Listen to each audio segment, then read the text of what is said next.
everyone, and welcome to Club 3, episode 71 of Rolling in the Isles, an FM20 British Isles Journeyman series with me, the United City FM. Welcome along. So we are in the 21st of January of 2031, so we're most the way through of the current January transfer window, and as I kind of predicted in the last episode, we haven't really done anything. We've got a little bit of money to spend if we wanted to. We've got a lot of wage budget, so we could make some moves, but we are sitting second in the Premier League. We've gone through in the Champions League group stage, and I feel like if I bring anybody in at this point, it might just unsettle the balance slightly, and we'd have to move somebody out to get somebody in, and I'm quite happy with the balance of my group, really. There's still 10 days left. There's still possibilities, but I don't think it's particularly likely, if I'm totally honest. So we're going to probably go into the second half of the season with what we've got and try and sustain the momentum that we've gained for ourselves so far. The recent fixtures have been okay, in the sense of we got some good wins in the Premier League, which we were kind of expecting. Fulham and Huddersfield, and then we beat Reading in the FA Cup, which is great. We go through to now play Stoke in the next round of the FA Cup. And the one glaring blip there was against Arsenal.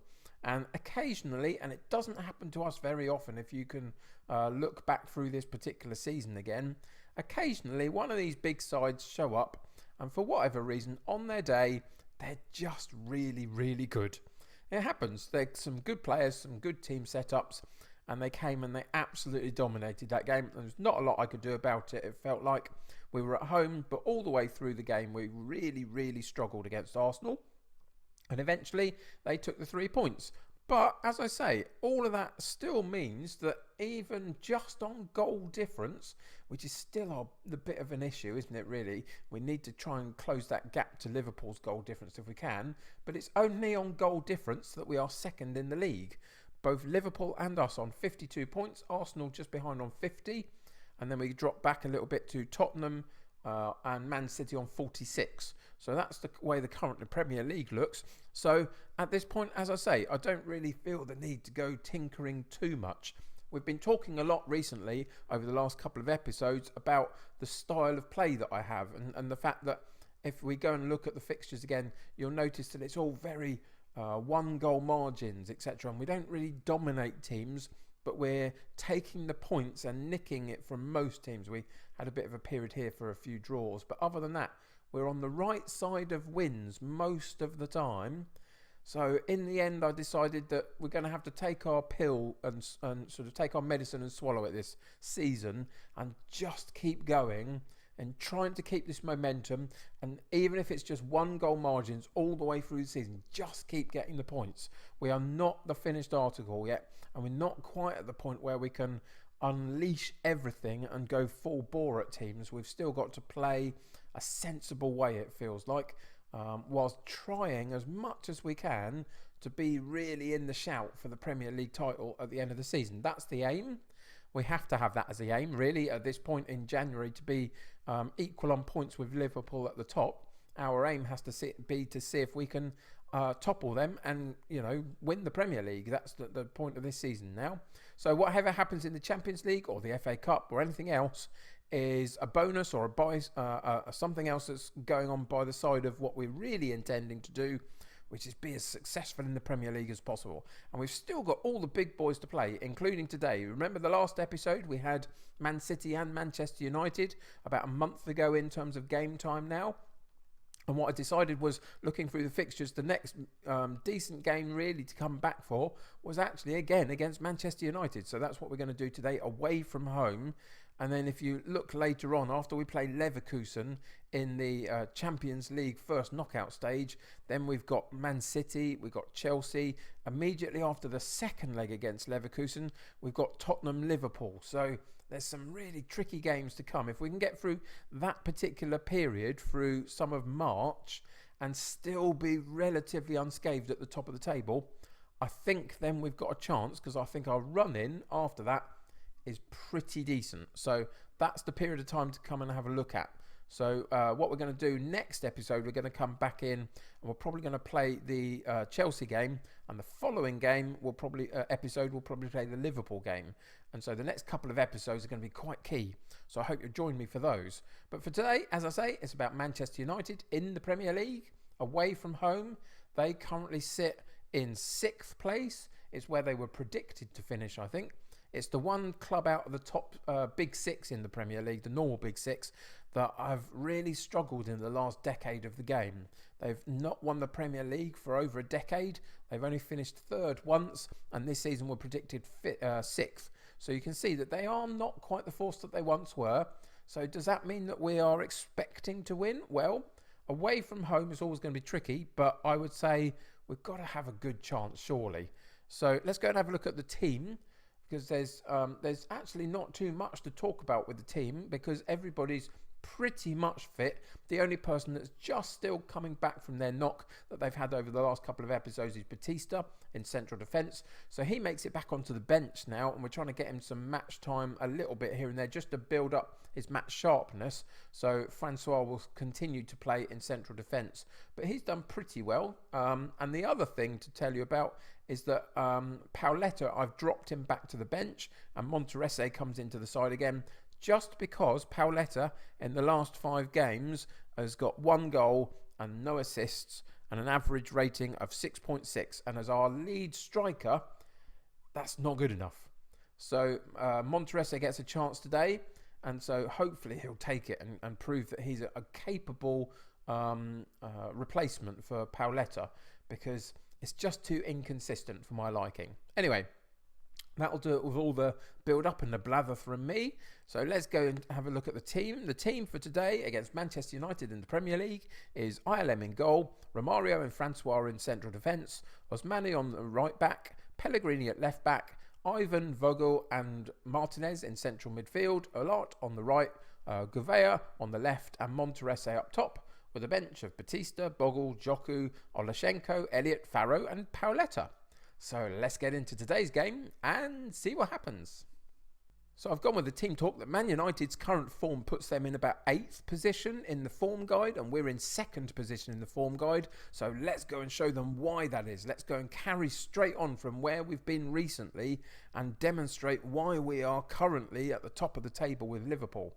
And let's see if we can put on a performance today. It's a big match. We've got some decent players who quite like a big occasion occasionally. So let's see if they can produce. But it's United from the goalkeeper. Right, quite a quick counter-attack from the goalkeeper.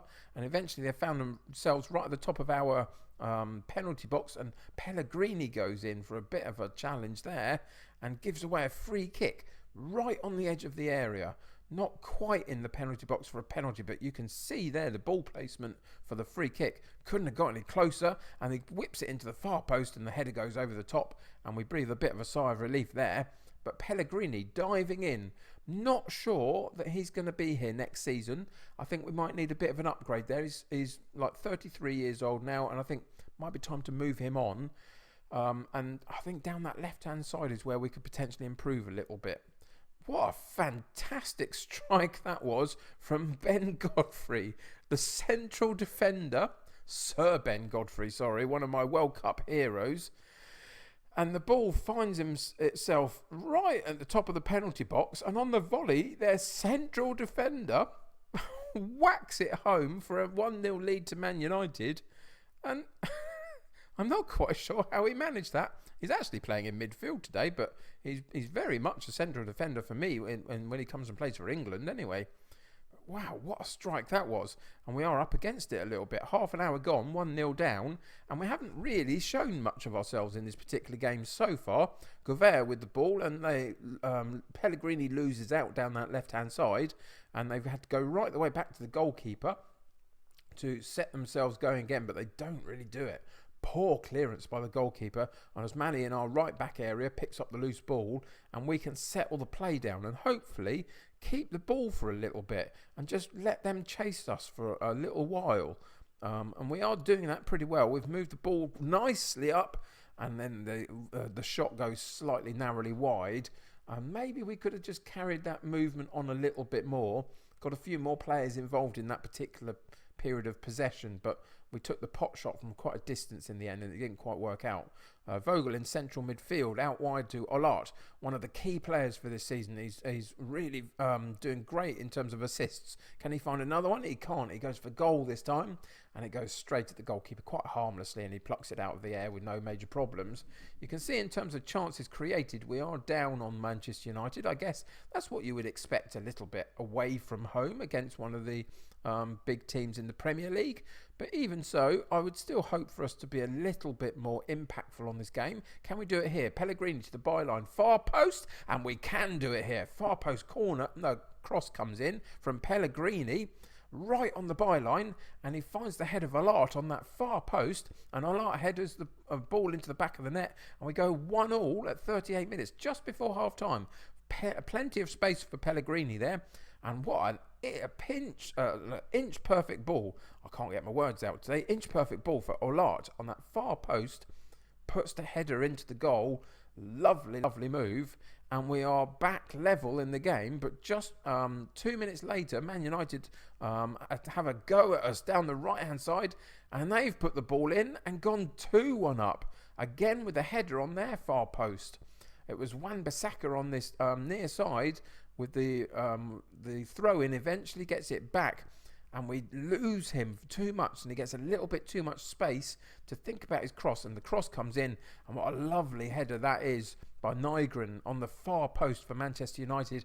And just before half-time, just as we were thinking we were back in the game a little bit, they found a way to jump ahead of us again. 2-1 at half-time.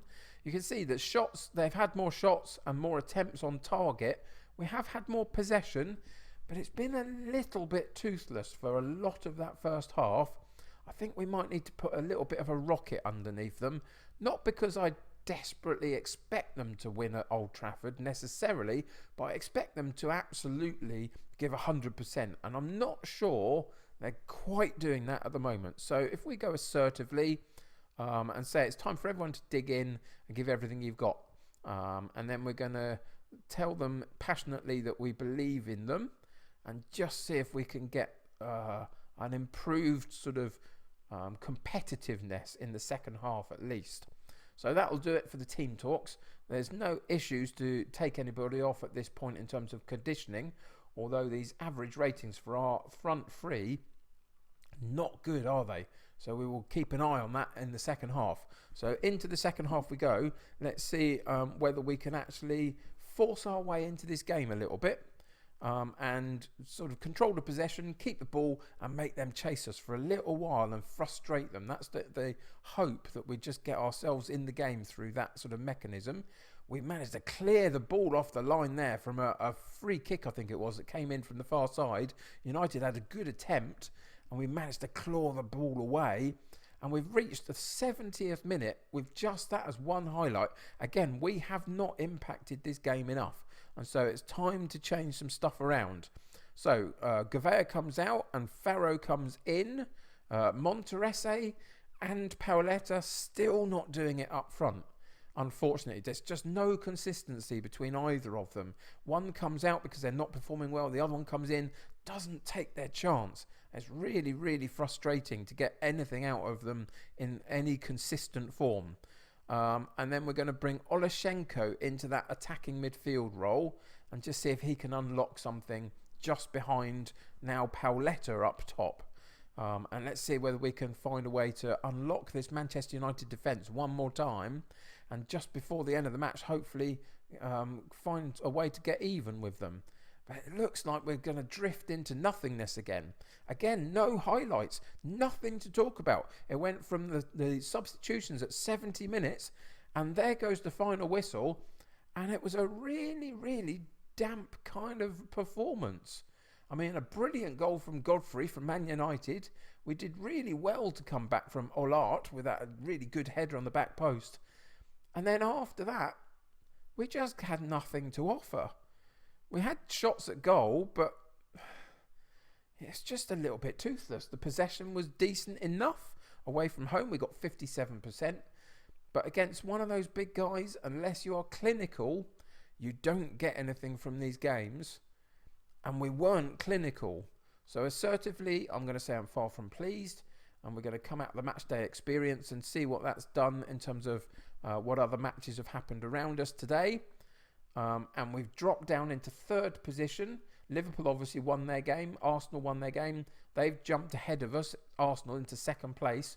We're still 3 points, of course, behind Liverpool, so we're not, by any stretch out of it. But not a good performance. And we really do have to do something about this striking position.